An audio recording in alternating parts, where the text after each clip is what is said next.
2026 বিধানসভা নির্বাচন মহাযুদ্ধ রয়েছে বঙ্গে এবং তার আগেই মূলত উত্তর পূর্ব ভারত সফর শেষে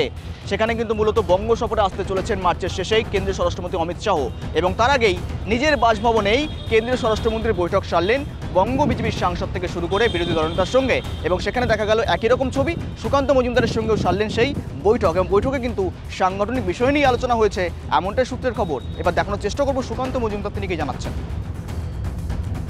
দেখুন, মূলত এই বৈঠক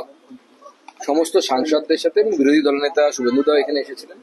তাদের উপস্থিতিতে আমাদের একটি গেট টুগেদার, যেখানে সবাই নিজের যে ভাবনা আগামী 26-এ মমতা বন্দ্যোপাধ্যায়কে তৃণমূল কংগ্রেসকে পরাজিত করার জন্য এবং বাংলাকে এই অত্যাচারী শাসনের হাত থেকে মুক্তি দেওয়ার জন্য, বাংলাকে সোনার বাংলা বানানোর জন্য কি করণীয় সেই বিষয়ে আমরা আলোচনা করেছি এবং সেই বিষয়গুলো আগামী দিনে যাতে ইমপ্লিমেন্ট করা যায়, নিচে মাটিতে যাতে নামানো যায় সেই বিষয়ে আলোচনা হয়েছে। তার সাথে একটা